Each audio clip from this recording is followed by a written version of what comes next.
So enjoy the small video. But before I start the video, ladies and gentlemen, here's a small humble request. Uh, please keep your mic on mute. If you can, please do not touch the mic button. That would be great. Once we finish our presentation, you are free to ask us any questions, and that would be something that we'll be more than happy to answer. So, with that, here we go.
Wasn't that beautiful? So, with that, ladies and gentlemen, it gives me an absolute pleasure to hand over this presentation to our very dear friend, all the way from Israel, Tel Aviv. This gentleman's name is Prosper Levy. He is from Israel, and he's going to take us to this beautiful and wonderful destination. Prosper, over to you. Thank you so much. Thank you, everybody. Hello and shalom from Israel. I'm very happy and excited to meet all of you. Not physically, I hope it will be coming after, but at this really uncertain time to have all of you with this presentation, it gives me great hope and optimism that it will be okay and we shall survive it and come out of it very strongly. So let's start our humble presentation of the destination.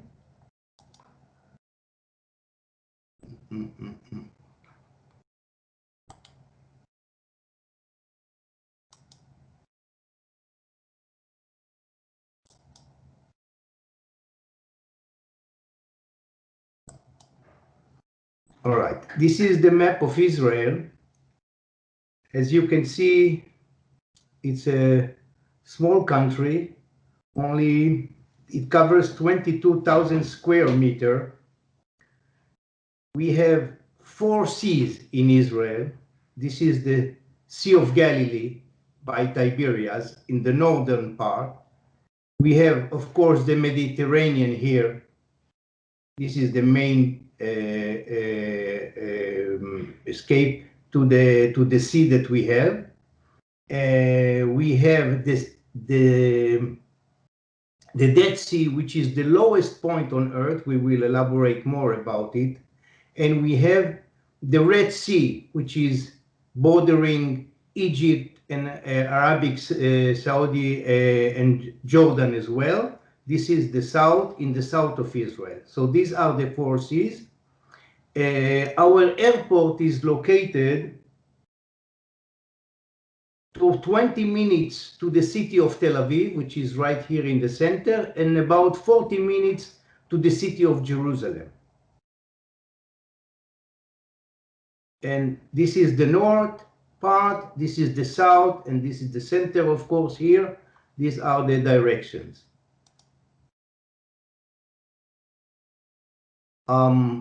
Why visiting Israel? We have few great reasons: religion and history, nature and sports, and art and culture. Very important, gastronomy.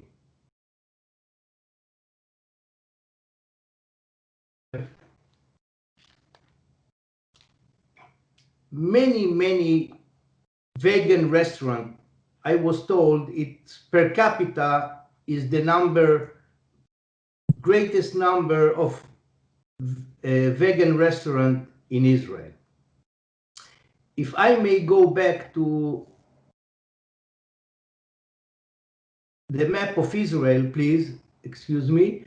I wanted to mention that we have 3 crossing points, borders with our neighbors.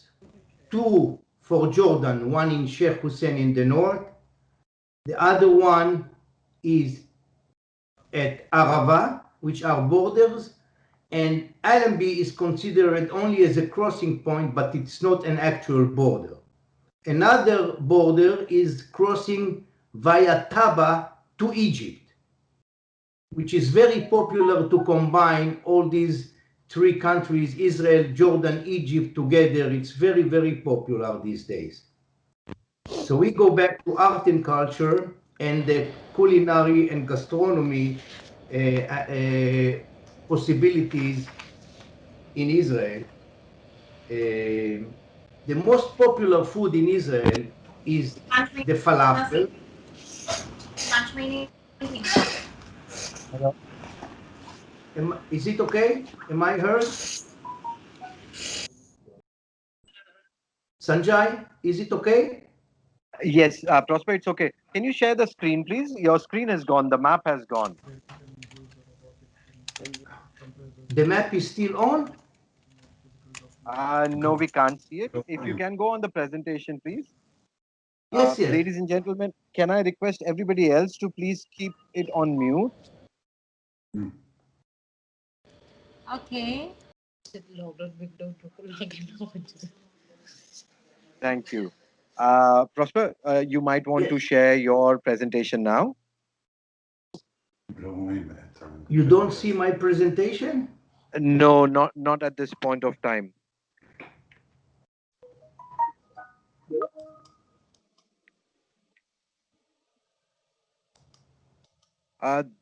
Somebody by the name. Okay. Prosper, yeah, share.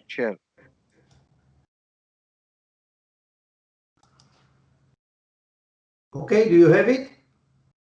It's coming up. It's coming up. Ladies and gentlemen, please bear with us because this presentation, just to share with you, is coming all the way from Israel. We've got participants from the GCC country, the Indian subcontinent, and we also have people from Singapore, Malaysia, Indonesia, Philippines joining us. So please bear with us for some technical snag. Prosper, no, not yet. The slides have not yet come.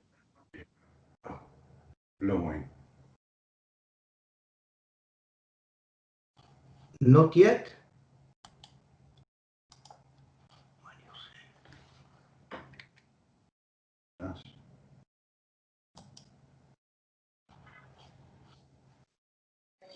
Would you want me to share the presentation? Until now, have you been able to see it or not ever? No, Not we yet, can't see Prosper. the. We can't see it. Not yet. The site came on early, and then somebody else has taken control, it seems.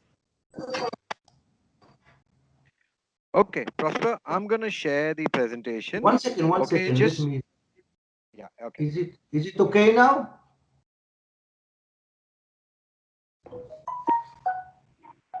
Is it okay now? No, Prosper. No problem. No.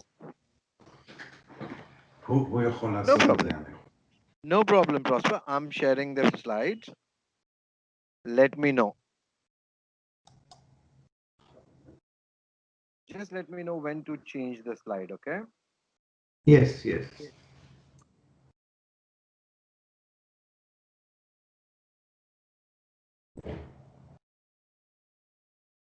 So all I was speaking now, it was without the presentation? No. We had you speaking with the presentation, but then a little while ago we lost you. We lost because I think somebody else took over the presentation. So there was a small challenge, but not to worry. Can you see the slide now? Yes. Perfect. Yeah. Okay. Brilliant. I think I think you can move to the gastronomy now, to the page of Okay, the gastronomy. brilliant. Ladies and gentlemen, if there is any challenge, do let us know. Okay, Over to you, so Prosper. Over to you. our main dishes is the falafel, which is made of hummus chickpeas green, and in a pita, which is an Arab bread, as you can see in the picture here. And the other one is the shakshuka, which is the eggs and tomato sauce together. These are very popular. And of course, the hummus salad that we normally have here at quantities with us and also with our neighbors, the Palestinian authorities that we visit. Okay, can we move to the other one? All right. Moving right now.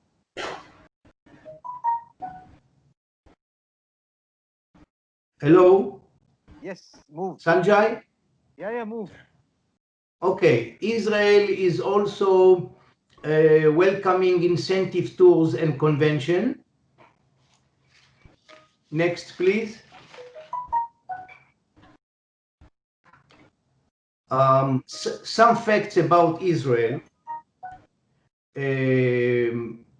Historical facts. We were declared as got our independence in May 14 of 1948.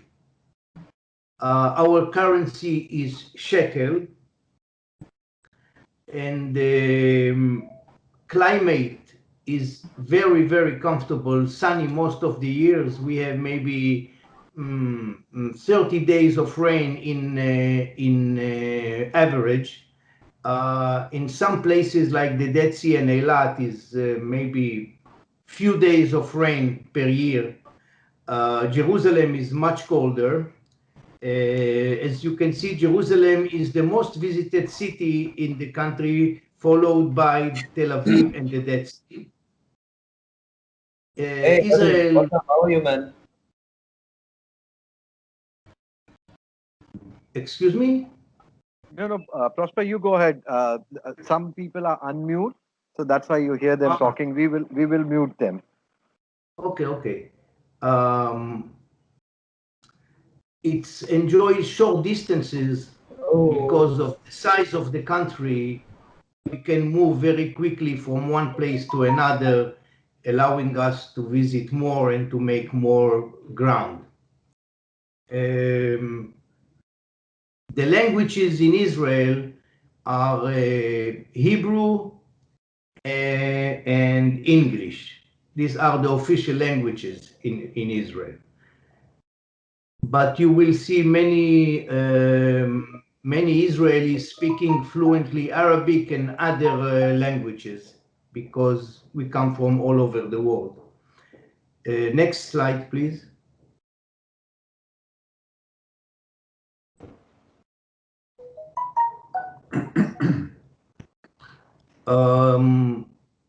Right now, it's about 9.5 million population in total in Israel, excluding the Palestinian and the Gaza Strip. It consists of 75% Jews, 15% Muslims, and 10% Christians, Druze and others. These are the main population ethnicity in Israel. Next one, please.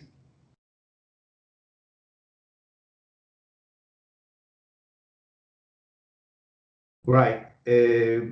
I know from the countries you come, so probably most of the countries, India, Sri Lanka, and Indonesia,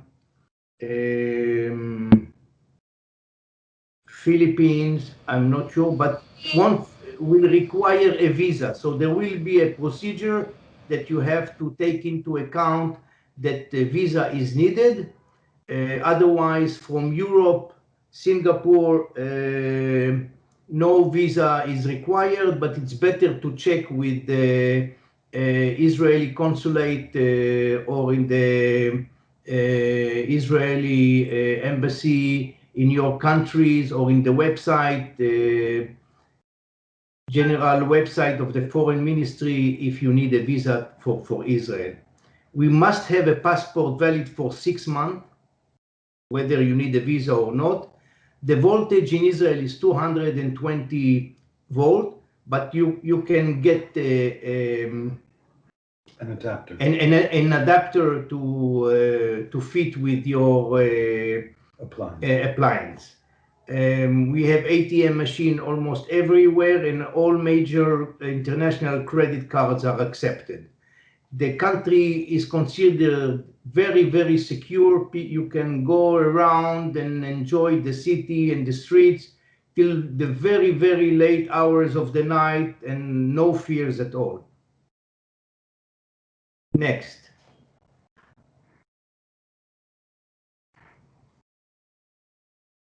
All right.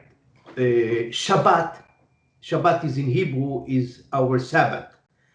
This is the day of rest for most of Israelis. Our businesses are open Sunday to Thursday inclusive. Most of the businesses will not be opened for Friday and Saturday businesses, but restaurants and cinemas and cafes and these are open throughout the week. Some of them are even 24/7. The day of rest is starting Friday at sunset and ending Saturday also at sunset. So it is about 24 hours when the activity is in a pause.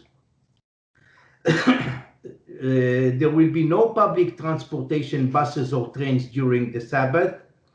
And the main shopping malls will be closed, although in the main street, the high street, so some shops may be open. Next, please.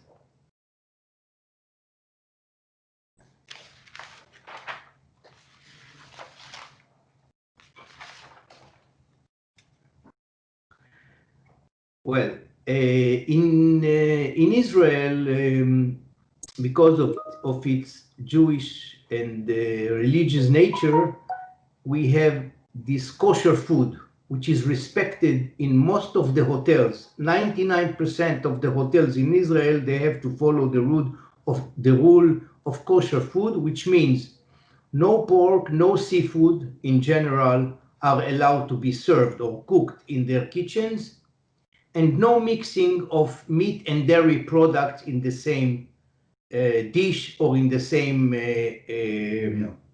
meal.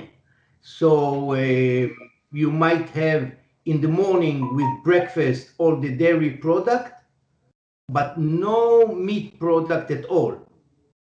But during dinner, the buffet is full with meat and no problem. These are very, very important things to remember, especially about the hotels. Although many restaurants in Israel, in the main cities or everywhere, they are non-kosher and can serve pork and seafood and don't care about mixing meat and dairy. But in the hotels, is not allowed. Next slide, please.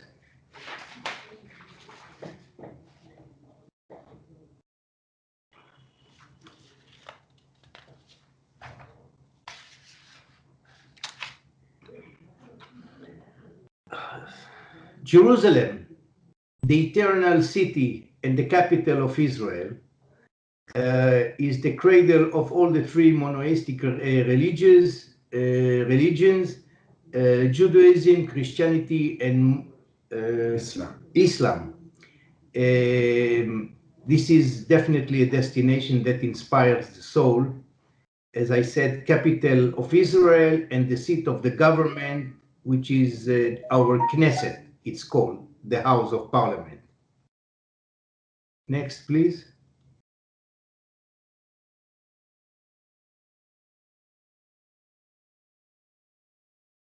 Jerusalem, the old city, is the highlight of every visit, every group, every individual one of the highlights and the most important is to visit Jerusalem, and especially the Old City, where you can visit the Mount of Olives, Mount of Zion, the ancient ramparts, the Via Dolorosa, Armenian Quarter, Jewish Quarter, Muslim Quarter, and just 5 kilometers south of Jerusalem, you will find Bethlehem, the city where Jesus was born, birthplace of Jesus. Next, please.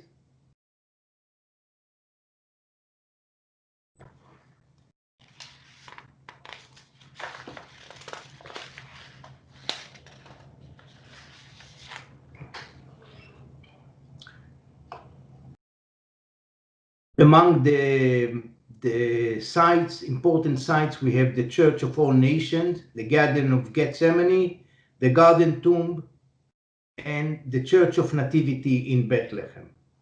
And of course, the most sacred place is the Holy Sepulchre, which is of course a must. Next slide, please.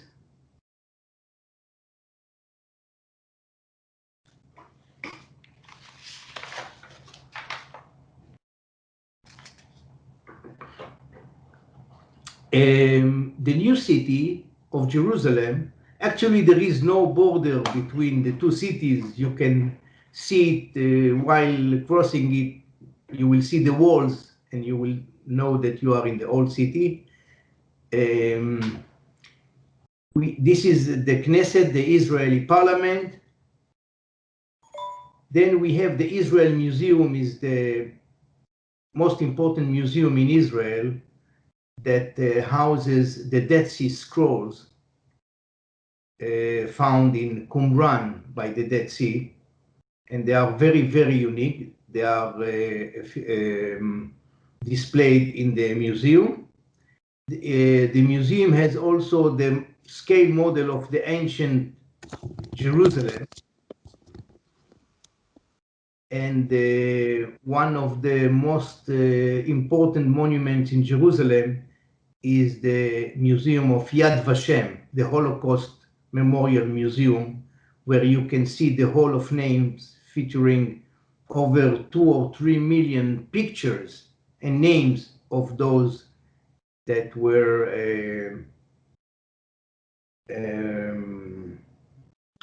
that died in the Holocaust by the German in the camps. Next, please.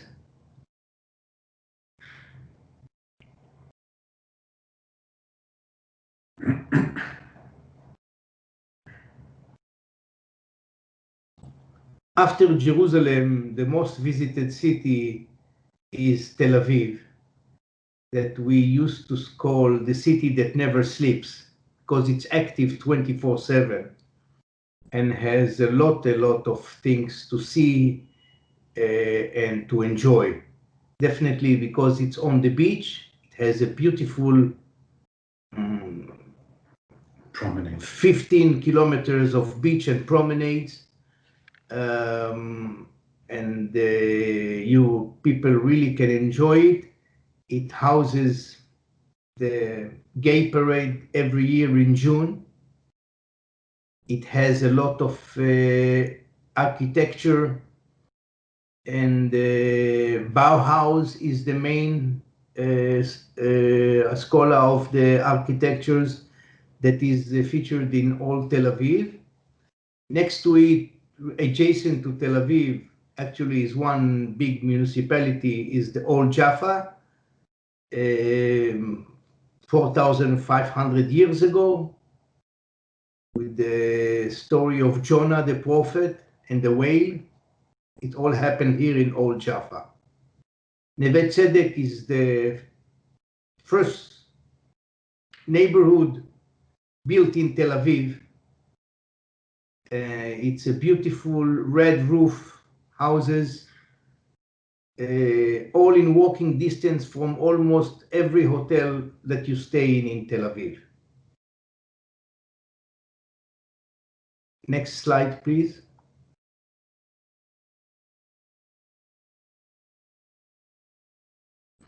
Other places in Tel Aviv is Nahlat Binyamin, is a pedestrian area, very popular, very in within the young, and very trendy. It contains a lot of bazaar, souvenirs, craft, jewelry, that people enjoy all day long. The center of the startup is in Tel Aviv, and many of the high-tech industry is their main headquarters is in Tel Aviv. We can arrange for startup and high-tech tours to all kind of entrepreneurships that are open to visitors and explain how they start and what they do. Bars, pubs, everywhere. Next slide, please.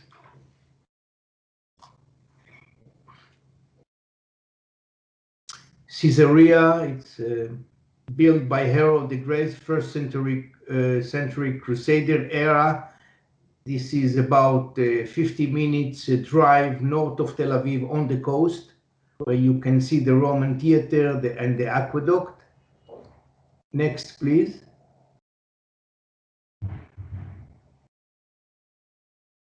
A little bit further north is the port city of Haifa, with our main port, one of our main ports, where you can see the Baha'i shrine and the Persian gardens here in the picture. A Druze village, Daliat El Carmel, is nearby, and in Haifa it's a mixed city with the Arab, Christian, Jews, they all live together for many years in peace and harmony. And of course, Mount Carmel overlooking the bay and the city. Next, please.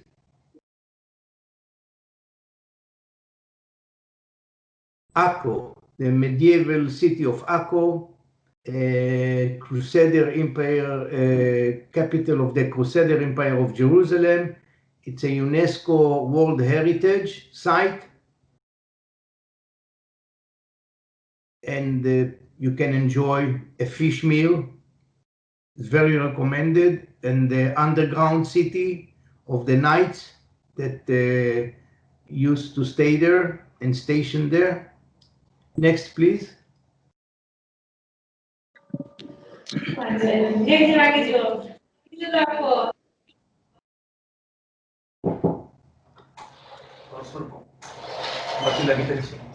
We go on to the Galilee, the Upper Galilee and the Golan Heights, which are the most important sites for Christianity. Tiberias is where Jesus preached most of his time. We can enjoy a cruise on the Sea of Galilee. Center of Jesus' ministry. Beit Shean is not far with its ancient Roman ruins. And of course, Yardenit, where you can, it's a baptismal site where you can enjoy baptism, whether with a priest or by yourself. Safed in the Upper Galilee is the city, the Kabbalah city, the center of the Kabbalah. And on the horizon, you can see Mount Hermon with its snow peak that we mainly visit during the winter for skiing. Next, please.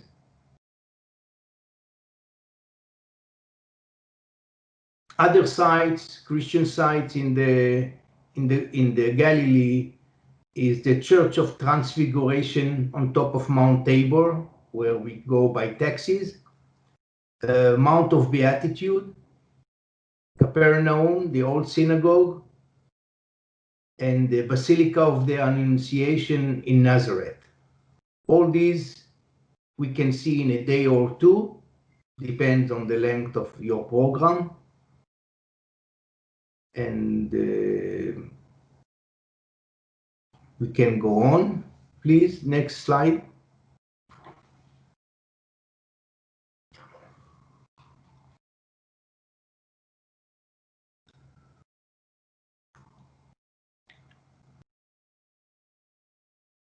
Next slide, please.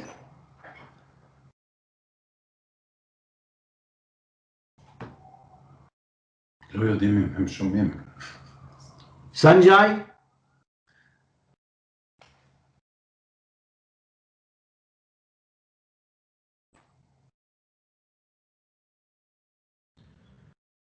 Sanjay, next slide, please.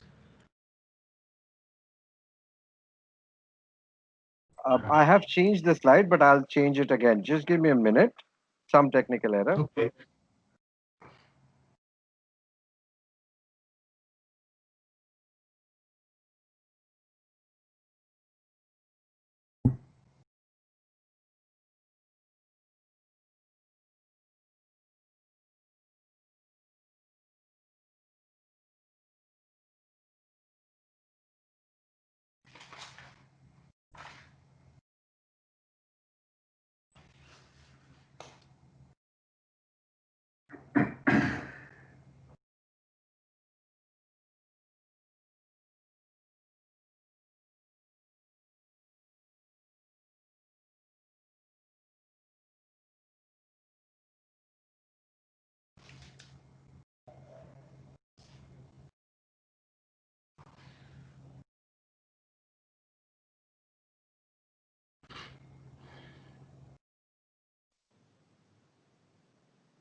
Okay, can we go back, please? Go back few slides to the one of the Tiberias and Acre Galilee. Yes. Okay. This we already, the one next after the next one, or maybe it's זה היה האחרון. okay. This was the last one we saw. Next, please.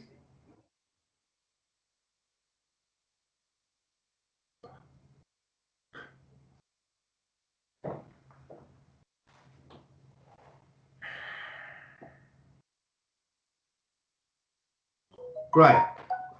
Dead Sea area.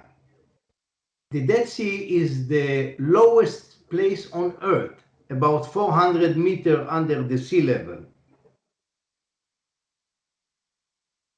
Its water contains 26 minerals, 30% salinity, and dermatological treatments can be taken in the hotels or in clinics around skin disease like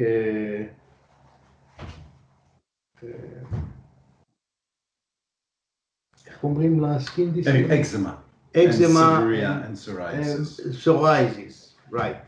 And we have Masada, the Herod's fortress and palace that we can visit by cable car. And of course, the highlight is the swim and to cover yourself with the black mud of the Dead Sea.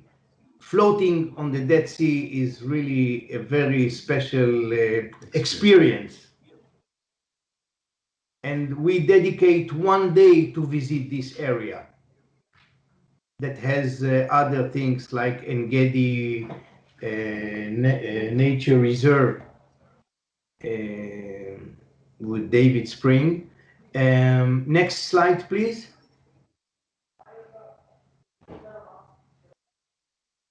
Beersheva is the city of Abraham and the capital of the desert. From the Dead Sea on to all the way south is the Negev desert.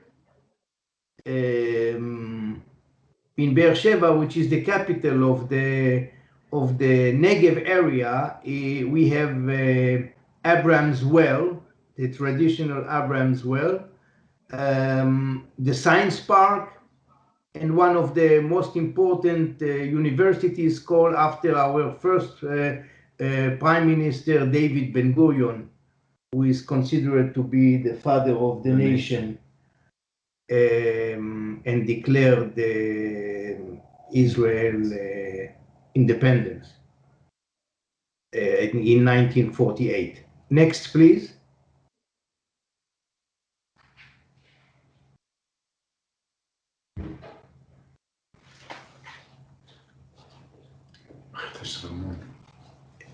A little bit further south, we have the Ramon crater and the desert area, which can include a lot of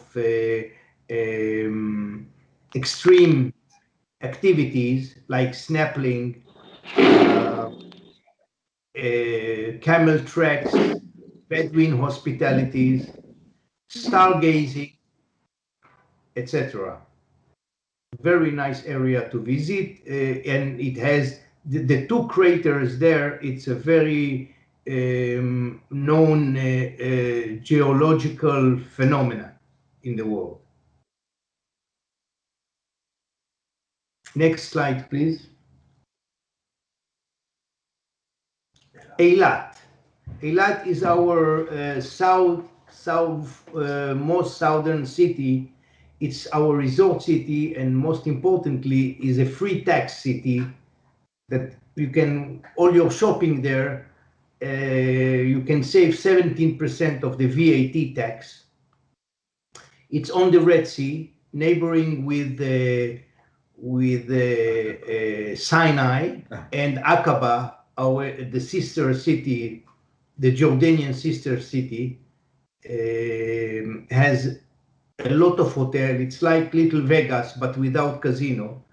A lot of marine life, diving, snorkeling, swimming and diving with the dolphins, a lot of restaurants, bars, and desert attractions. From there, we can cross, we spend an overnight, and we can cross either via Taba border, if you remember the map, to Egypt, Mount Sinai, and on to Cairo, or to cross via the Arava border to Petra. Very popular from Eilat is day trip to Petra. You leave early in the morning at 6:30, you come back at 6 in the evening, you cross the border, come back, spend about 3-4 hours in Petra to visit Petra. Many people do it. You need a passport and a visa, which is made on the spot. I think this is the last slide. Next one. That's it. That was the last slide, Prosper. Thank you so much. I hope it was not so boring, and that you had, it's a lot of information to contain, but slowly. I think Sanjay can share this with you. Now we move to the itinerary, the specific itinerary for Trafalgar tour that we operate for many years. And with me is one of the chief guides for Trafalgar that will elaborate more, Evan, that will elaborate more on the daily program. Please, Sanjay.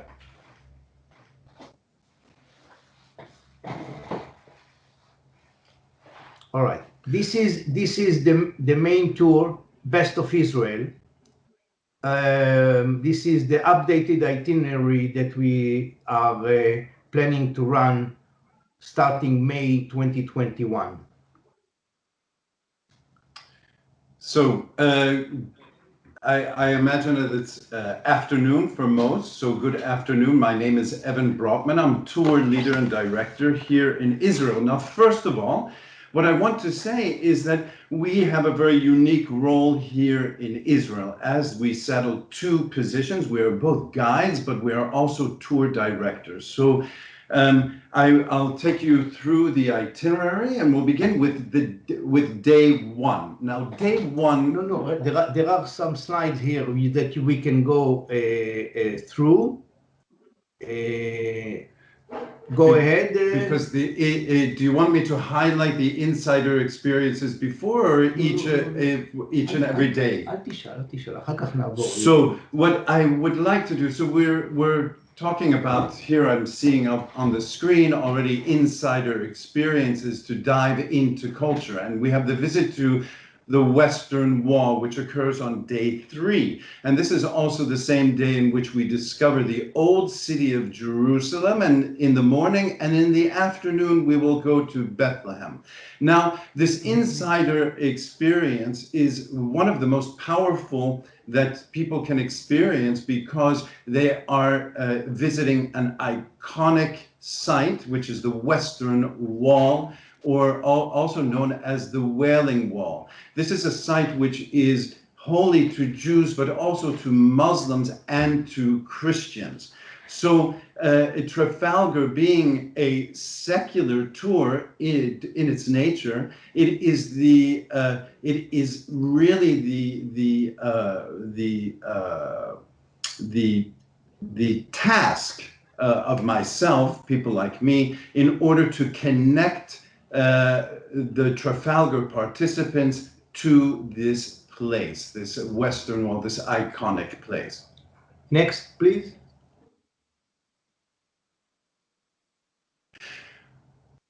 Okay, sightseeing experiences. So when we talk about exploring Jerusalem with a local specialist, this is myself, and it is our goal to sort of take them through a very a functioning city, but this functioning city is also has I would say the landscape of has a religious landscape, which people, even if they're not religious, they have prior knowledge of this place. So you have to give them a sense of time and place and actually being present there.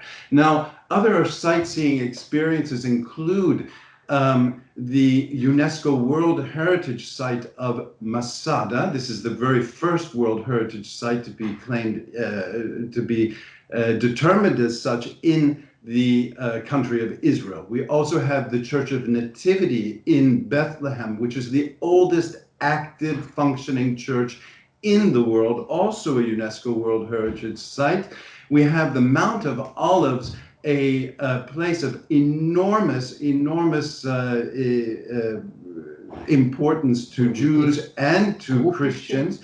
But this is also the site of a picture which is going to be taken, and it's a memento for all participants. We also have the Israel Museum and the Church of the Annunciation in Nazareth, which is also a place of enormous significance, and the entire landscape of the north of the area of Jesus' public ministry, the old synagogue at Capernaum, and the Mount of Beatitudes, which is the site connected with the Sermon on the Mount.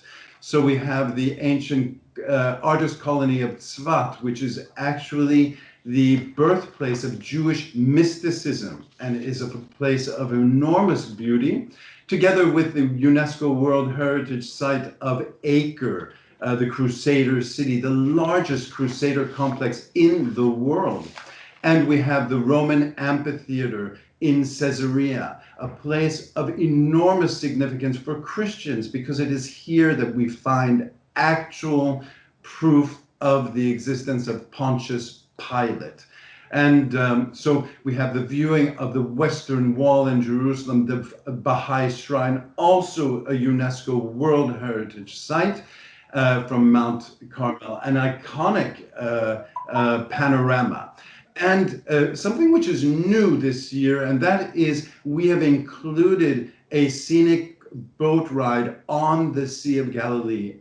This is also really giving participants a feeling of being part of this landscape, which they are so very much familiar with, even without ever being here. Next slide, please.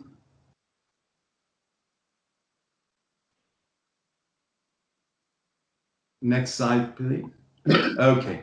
So the dining experiences, most of them, most of the 7 nights, they will be.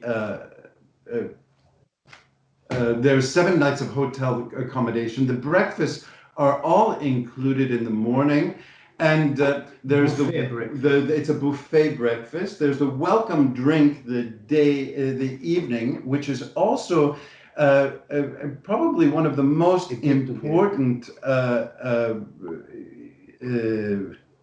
events during this trip, especially for me, because this is going to be my opportunity to give them a sufficient introduction to their destination, but also the peculiarities, let's say the idiosyncrasies of this destination as far as but this is also my opportunity to form a group, because each and every one is coming on their own to this destination. So it's a get together when the people can meet. I'll first time when we get to the actual itinerary, I'll mention it more. Could we go to the next slide, please?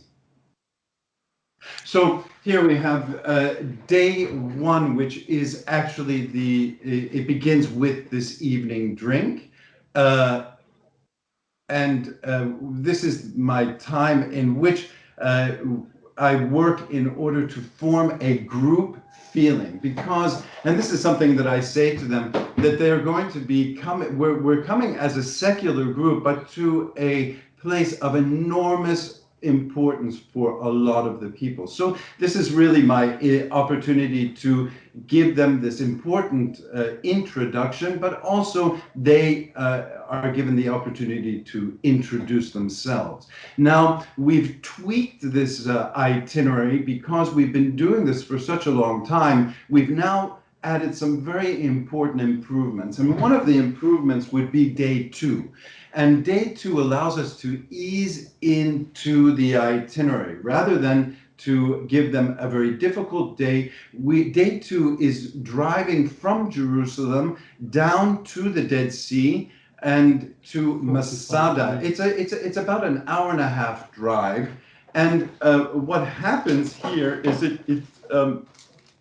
you're showing them enormously dramatic scenery, and you're taking them to this UNESCO World Heritage Site, which many have heard of previously, but it is a very important site, and it is very much appreciated. Now, after that, we go from this dramatic site to the Dead Sea, and the Dead Sea we go for about a 20 to a half an hour ride to the shores of the Dead Sea, where to a place where they can eat lunch and also bathe in the waters of the Dead Sea. Now, this is the lowest spot on earth, and it just gives them time to relax. It gives them time to feel a sense of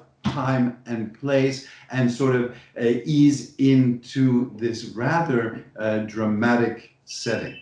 Next slide, please. So then we go to day 3. Now, day 3, which previously had been day 2, day 3 gives us an opportunity to, so we begin by actually having a wonderful, iconic view of the city from the Mount of Olives. So that means you will have the Temple Mount and the Dome of the Rock in the background. And it gives us an opportunity to understand the importance of Jerusalem.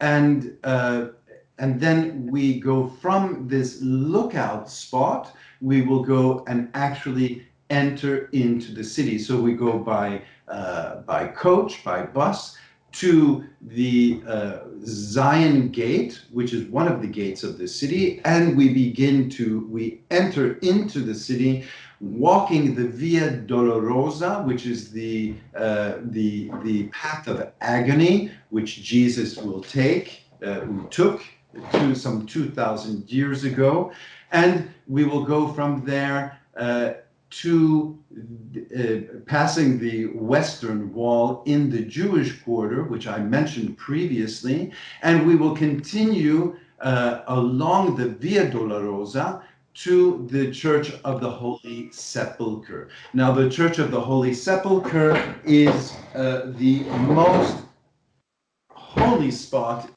in all of Christianity, because it houses both the site of the crucifixion, but also the burial and resurrection of Jesus. So this is really an action-packed morning, and then we will have a lunch, and then what previously had been an optional is now included, and that is we leave Jerusalem and we go just some kilometers south of the city to the city of Bethlehem. Now, Bethlehem is in the Palestinian Authority, and I, as tour leader, I enter with them, but I do not actually guide here. We have a local guide, a Palestinian guide, which will explain to them the significance of the Church of the Nativity. This oldest active church is still being used in the world, and it gives a feeling of time and place, because we have also the considerations of modern Israel and the Palestinian Authority and the conflict. And while it is not very political, we try not to be political at all, we are still presenting them a picture of what is going on today, and they can make their own conclusions, actually. So this is good that we give voice to a local Palestinian. So we go then back to the hotel, where we have a dinner together. I will dine with the group this evening, and then the following day we concentrate on Western Jerusalem, and we will be visiting the National Memorial and Museum to the 6 million victims of the Holocaust at Yad Vashem. And from there, we visit the Israel Museum, the model of Jerusalem at the time of the Second Temple, just moments before its destruction in the year 70 CE.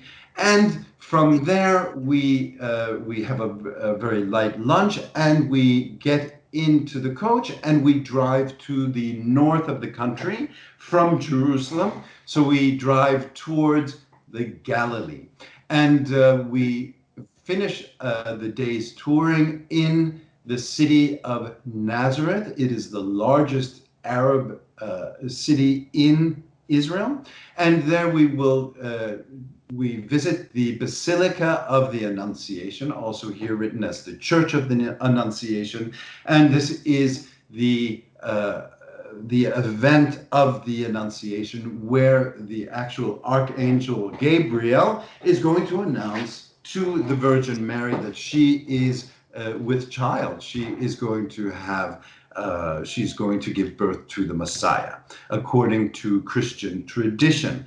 Now, this is also one of the high points of the trip, this trip to Nazareth and to the Basilica of the Annunciation. From there, we finish the day at a kibbutz, which is a collective, traditionally a agricultural collective, And here we will have a dinner, a buffet dinner, and after the group is offered a little seminar in the evening, which is explaining to them how life is lived on a kibbutz, and it tells them all about what a kibbutz is. Can I have the next slide, please?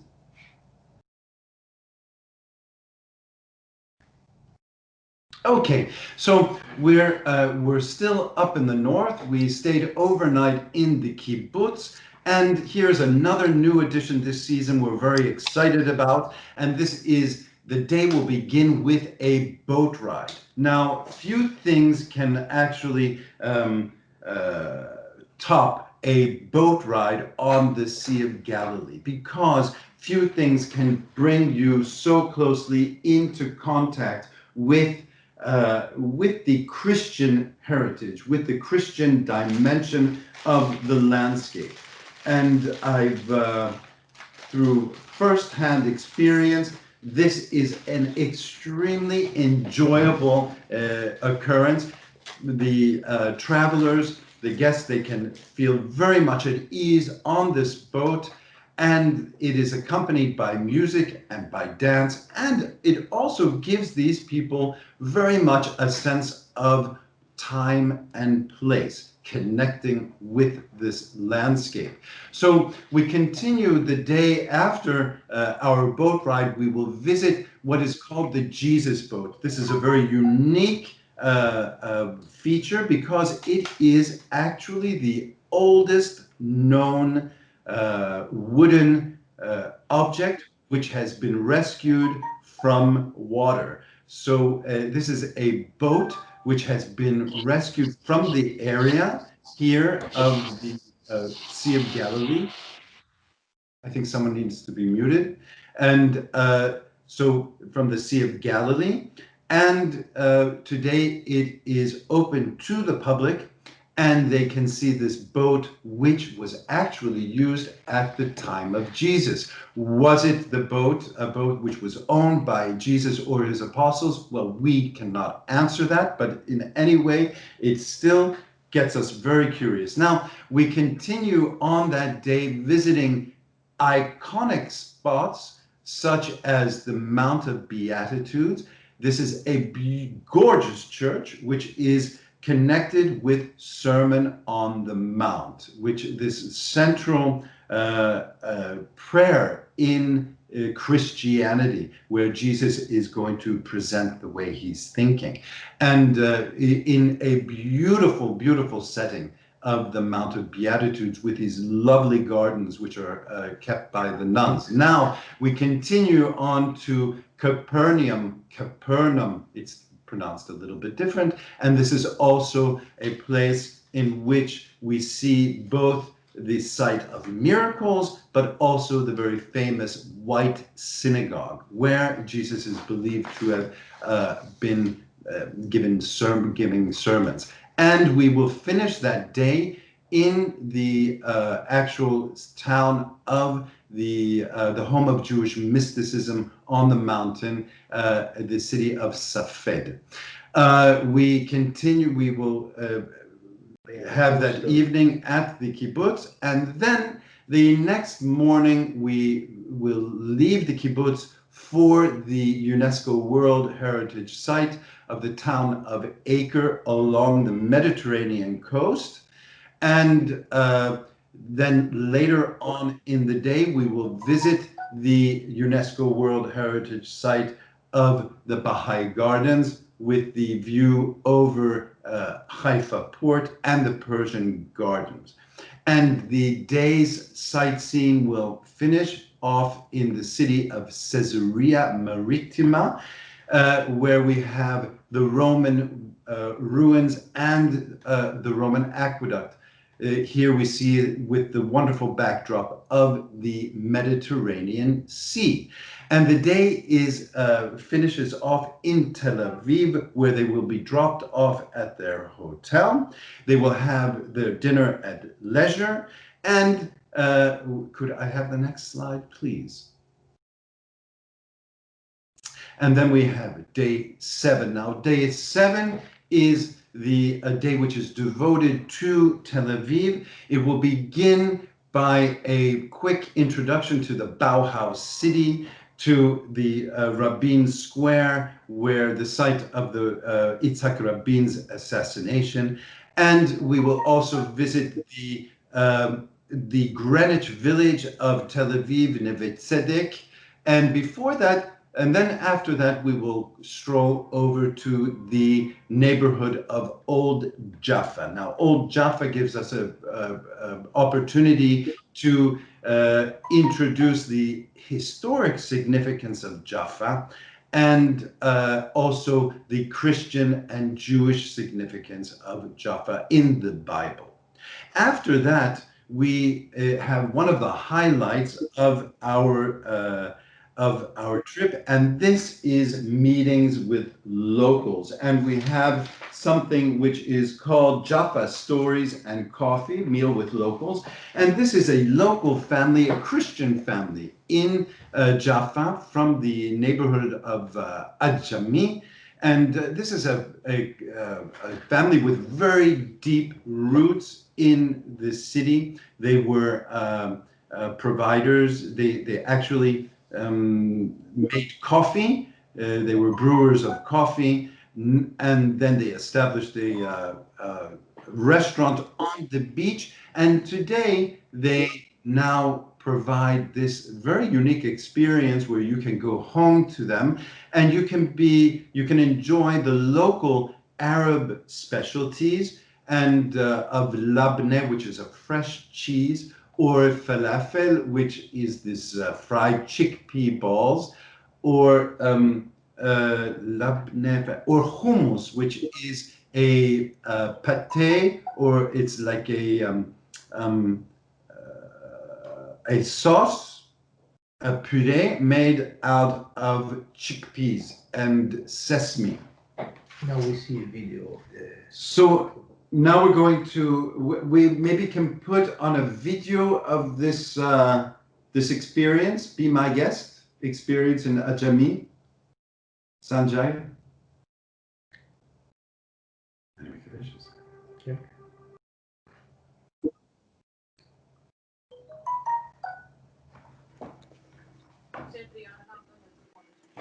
Again,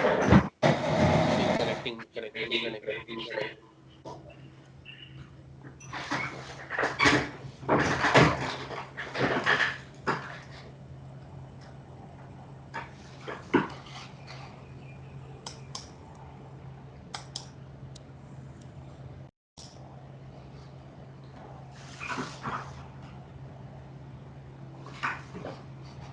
Wow.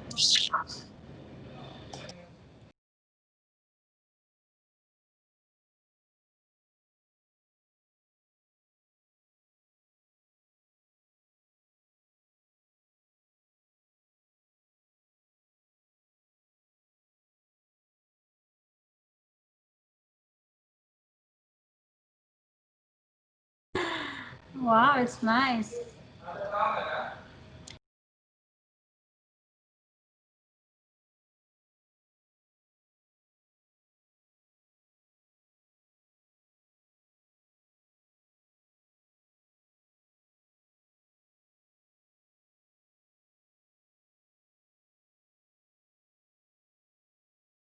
All right.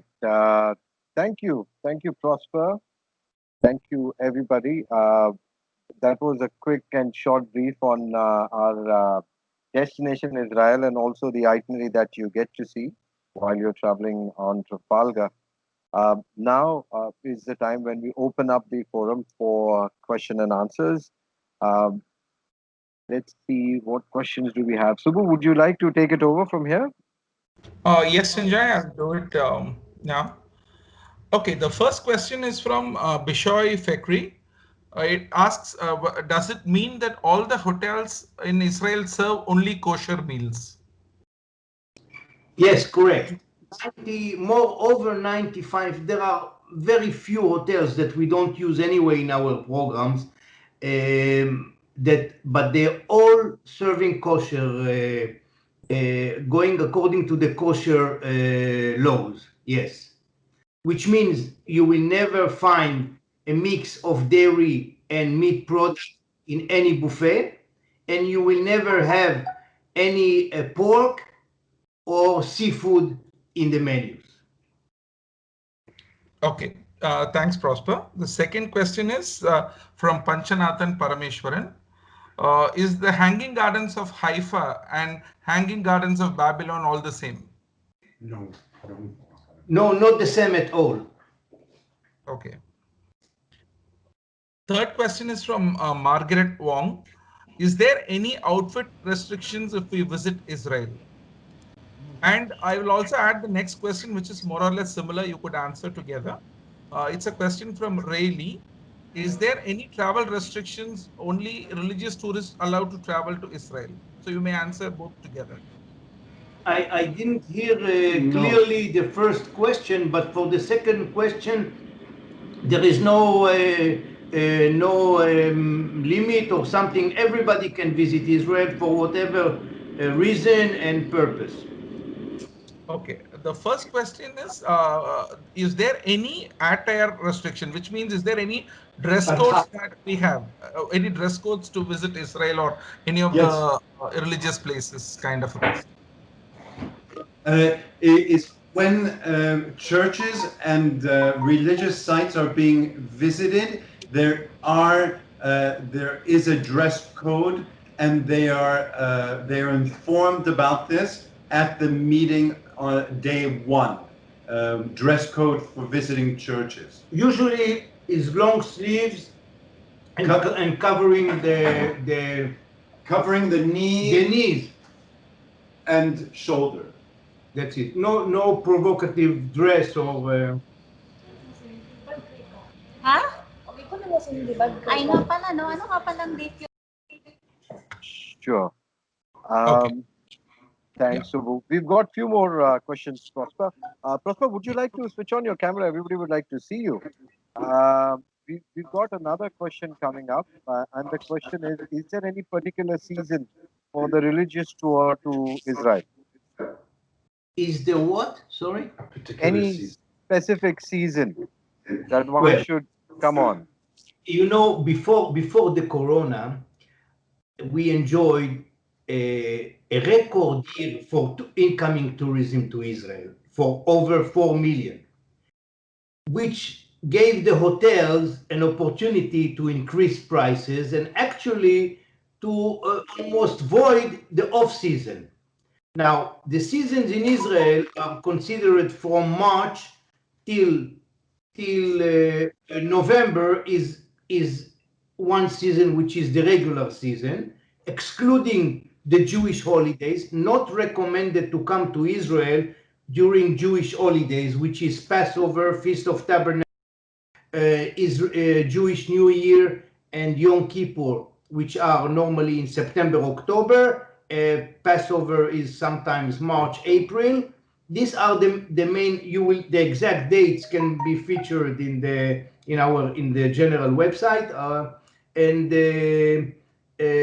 but otherwise, all the other months. August is very hot, so maybe it's not recommended to come to go. It's I would say recommendable to avoid coming in October, November, when there is no Jewish holidays, because it's very, very busy with tourists, and the sites are busy. It takes longer to drive. The roads are packed. The sites are jammed with the tourists, and sometimes there is a queue. Of course, all this will change now with the after the effects after the corona. We have to adopt to the new rules and regulations until it is over totally.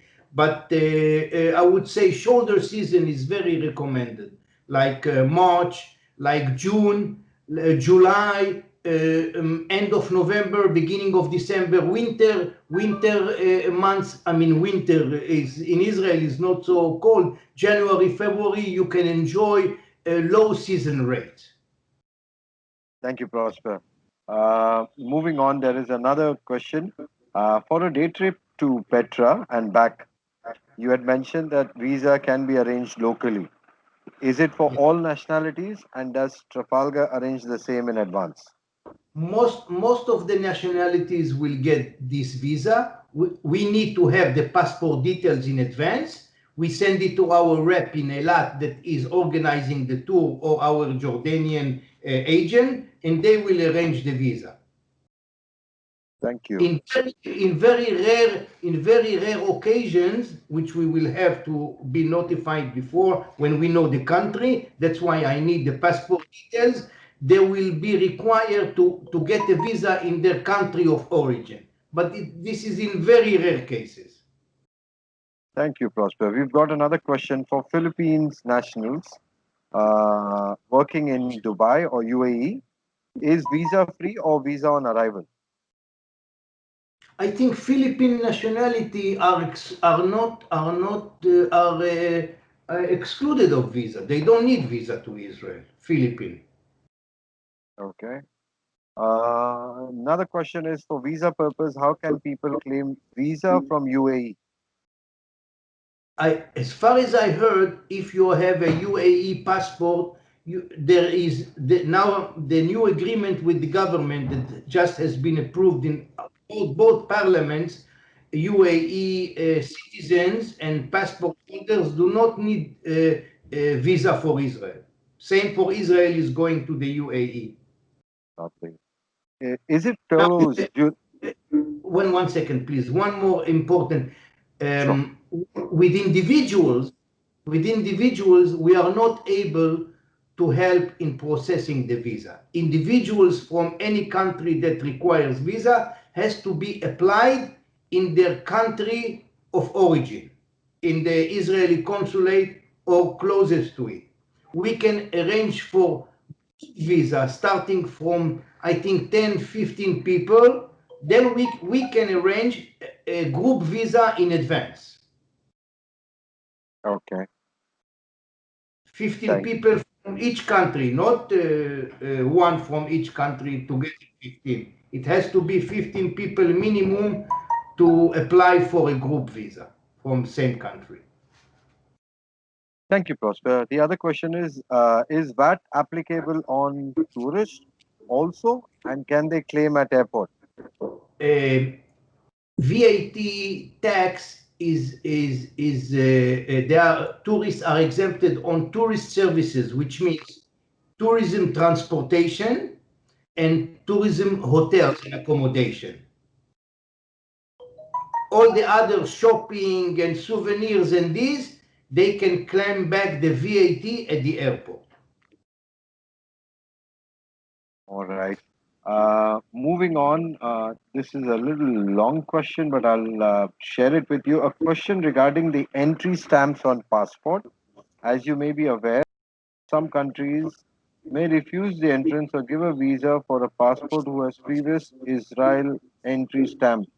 And I got to know that there is an option to ask immigration officer not to stamp the passport. Is it correct? It is correct. In the last years, in the last 5-6 years, we don't stamp anymore the passports. We just issue a card with a barcode and the picture of the person that comes out automatically, and they have it and they keep it in their passport. They show it at the hotel to be exempted of the tax and not to be charged with the VAT. But otherwise, the passports are largely not stamped at all. Okay. I'll take two more questions.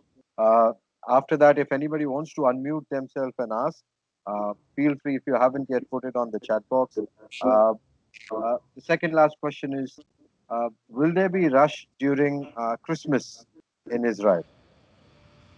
I wouldn't say. No rush. There won't be any rush. I don't think we will manage with any request for Christmas, except some hotel that have supplement for this week, December 24 till January 3rd or 4th. Some hotels charge a little bit a supplement for this, especially hotels in Jerusalem, maybe some in the north, but otherwise we don't suffer from any overbooking or rush during Christmas. No. All right. We've got one more question. Do we get vegetarian only food? Yes, it is possible. Vegetarian is widely Oh, yeah. available. In first of all, the breakfast buffet includes all the vegetables you can imagine and other products, dairy products, and also in restaurants or during dinner, even if the main dish is meat, there is always vegetarian dishes to accompany. Thank you, Prosper. One more question coming up. Which are the famous recommended hotels for tourists? If it's individuals, we have now a trend in the last 3, 4 years. Many cities have boutique hotels. It's small, 20 rooms hotel, well located. And these are boutique hotels in each city. We have some. I can tell you that the most exclusive one in Tel Aviv is the Norman Hotel, Norman, Norman. In Jerusalem, many boutique hotels, but the most important, historical famous hotels that we have, iconic, is in Tel Aviv. Is we have the Hilton, yes, which is this. We have some new 4-star hotel like the Lighthouse, the Brown on the Beach. In Jerusalem, of course, the most famous is the King David Hotel. This is the hotel that houses all the presidents that comes to Israel, U.S. presidents, European dignities, and this. We have the Waldorf Astoria, and we have the David Citadel and the Mamila. These are newer, modern hotels, but beautiful architecture. In the north, we have in Tiberias, there is one very unique hotel now, new on the beach, that's called the Setai, Setai Kinneret Hotel. Is with the private pools or hot tubs in the room that people can enjoy. We have a lot of kibbutz guest house hotels that are very unique to Israel. Some of them are more luxurious, some not. Eilat, of course, has a lot of nice hotels. Well, Resorts. thanks, Prosper. But to make it very, very simple, guys, I mean, Prosper has taken a lot of effort to tell you the whole list. But the simplest way is to open a Trafalgar brochure, look at our best of Israel itinerary, and select that itinerary. It has one of the best hotels, the best itineraries. And of course, you've seen and heard our lovely TD, our travel director in Israel, who will be taking care of you. So, not just the hotel that you get, but also the service, the experience, and the expertise from our knowledgeable travel director. With that, ladies and gentlemen, About the hotels that we use for Trafalgar program, please, if I may, we are using the Dan Panorama hotels in both Tel Aviv and Jerusalem. The Dan chain hotel is one of the most prestigious hotel chain in Israel for many, many years. They own the King David Hotel, the famous one that I was telling you about. So the quality and the service is excellent. They are well located in Jerusalem. The Dan Panorama is centrally located within walking distance to all major city sites and even to the old city. brilliant. So with that, we have a few more minutes left. If there is any questions which you would like to unmute yourself and ask, we are here. Otherwise, we'll be sharing the details on the chat box, okay, of the Trafalgar team, and we'll be more than happy to help you if there are any questions pertaining this lovely destination. Hi, this is Fahad from Dubai. Can I ask a question? Sorry.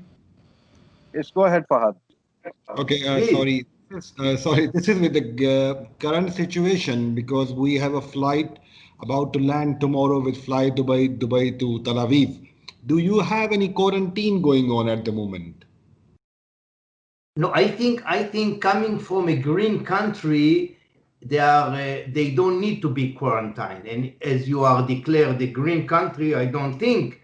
But I think for the people flying here from Dubai, first of all, it's best to check with your airline what are the restrictions. As far as I know, all the tourists coming from green country, no need for, because Israelis that will start going with the tenth or hundreds of flights we are going to have next month to Dubai, and I think no need for quarantine both sides. Oh, that's great. So, do you have any rapid test facilities at the Tel Aviv airport? Do what? Rapid test. The rapid test, the corona test facilities in the Tel Aviv airport? There are some machines there. Some laboratories. I cannot tell you how fast it is, but the fastest is 2 to 3 hours. I cannot tell you that they can have it in 15 minutes or something, but I heard they have the ability of couple of hours. I have another question, very demanding one. Couple of my colleagues who are actually interested to travel to Israel, but they're holding a Pakistani passport. So as per the Pakistani passport, it says it's not valid for Israel. So do you have any plan in future for a GCC resident to travel to Israel? I don't know. I cannot elaborate about it because it's up to the Ministry of Interior to decide, and the ministry, the foreign ministry to decide. It's between the relation between the two countries. I believe that Israeli passports are not welcomed as well in Pakistan, so I guess it's the same. But I cannot tell you. Maybe in Let's the hope for the future, best. things are changing very rapidly in the area. So who knows? After Yes, let's hope for Sudan the might best. be Pakistan. Yeah, let's hope. Yes, yes. Thank you, Prosper. Thank you. You're It was welcome, nice my talking to friend. you. You're welcome. Thank you. All right. Any more? Hi, it's Misha. I don't know if I can ask this question, but the thought just came into my mind. What is the current situation for travel in terms of the sensitive war situation occurred some time back? So, is it the right opportunity at the moment, or you are forecasting for a 6 months or 1 year travel plan? Do you mean regarding the corona and the COVID-19 restrictions, or in general? In general, because I assume that there was a war situation in Israel and other country No, recently. no, So, we thank God we don't have any war situation, no any emergency situation in Israel. uh If it wasn't the corona now, I would say this year we would even break the previous record. We were expecting 2020 to be really, we couldn't get hotels. Everything was right. overbooked. So until now, everything is peaceful and had not the COVID-19, I would ensure you that there would be thousands of groups visiting the country at this moment. All right. Thank you so much for answering this question. You're welcome, my friend. Thank you, guys. With that, I think it is. We'll call it a wrap. If there are any questions, Please mail into your respective PSAs or GCC. Please do write into Team Danata. Anybody from India, you can write into Team India for Trafalgar. Likewise for Singapore and Indonesia. Here, I would take the opportunity on behalf of everybody to thank Prosper and his colleague, a big Toda, if I may say so, and if I Thank pronounce you. it correct. תודה רבה. I would say for my part, I would like to thank you for being with me through all the process and with all the patience and the nerves needed for me to get in line with you. Thank you so much for your guidance and thank you for organizing all this. For us, it's a really big moment. I thank you. I thank all the participants and I hope to see each one of you as a visitor in my country. Be my guest. Thank you so Thank you. much. Thank you, Thank you. everybody, for your patience and for being with us. Looking forward for your support. There is a Black Friday deal going on right now. So do reach out if there's anything that we can help you. We will be more than happy. Don't forget, the offer is valid from today till 8th of December. So please make the most of it. Thank you, everybody. Have a Bye, lovely evening ahead. everybody. Shalom, shalom. All the Thank best. Shalom, you, Prosper. shalom, Thank you, prosper. Prosper. Bye. Stay healthy and safe.